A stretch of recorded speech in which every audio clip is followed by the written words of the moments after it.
So what's the deal with cool plates? Are they worth it? Should you invest in a different build plate than the one that came with your machine?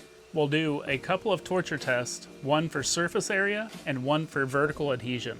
We're going to be going with the stock PEI plate that your printer likely came with, unless you got it a long time ago or it's some kind of industrial printer. These are great as long as you keep them clean. Dish soap, water, rubbing alcohol, depending on the manufacturer's recommendations. I use it, it works great. We're gonna demonstrate what hand oils can do to it. My hands aren't dirty, well, any dirtier than normal. So I'm just gonna rub my normal hand oils on this PI plate. And of course you wouldn't wanna do that, but it happens when you're getting parts off, things like that. You're gonna get your hands on there, you're gonna get your oils on there. I'm gonna do the same thing on the cool plate, and we're gonna run some parts and see how they perform after being handled. I have the file loaded up. This was on Maker World, just to give it kind of a torture test. I've got it set to standard texture bed,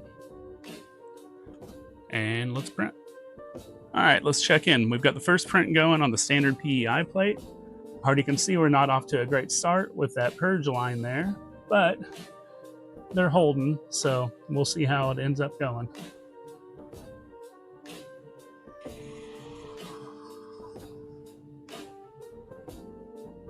Still holding really well. All right, layer 693, and we have a casualty. I think we can call that good on this one. I've installed the BIQU Frostbite cool plate. All right, I'm gonna set this one on cool plate, and we'll slice and send it again. All right, we got the cool plate going now with the test. Let's see how far it goes. Okay, we're now past layer 730 and still holding strong here.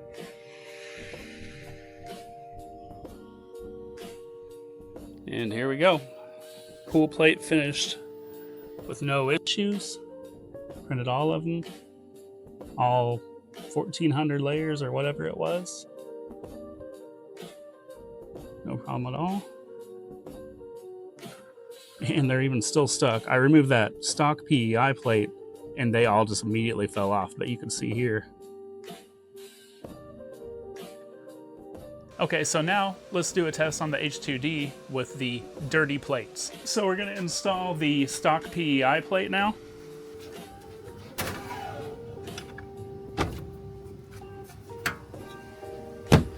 And let's load up the print. I went with this Don't Press Me file because it has a variety of different shapes. Figured it'd be a good test. Just press the damn button there. All right, so we have a failure here. It actually stuck fairly well, a little better than I expected for it to, but you can see that it kicked those pieces out and we started spaghettiing. So let's clean that plate up and put in the cool plate. So here goes the cool plate. We'll see how it goes. Insert our cool plate. All right, so this one is done. Everything looks great. No problems. Doesn't care about the oils. It doesn't care about any of that stuff. It just prints. So do you need a cool plate? No, not if you can take immaculate care of your stock PEI build plate. If you can take great care of that, if you can keep your hands off of it, then you're probably fine with that. I still use the stock PEI plates on the machines that I don't have cool plates for yet. So, and they're printing away. It's working very well. I've just got to be a little more mindful of how I handle them. With a cool plate, that's just one less thing that I have to worry about. At the same time, cool plates do have their limitations. If you buy the BIQU Frostbites, it's for PLA and PETG. Don't run ASA on them. I've made that mistake before. Learn from me. No, it left burnt spots on the bed. It did not want to come off. It was a complete disaster. I learned my lesson. I'm going to keep those on the stock PEI plates or plates made for ASA ABS.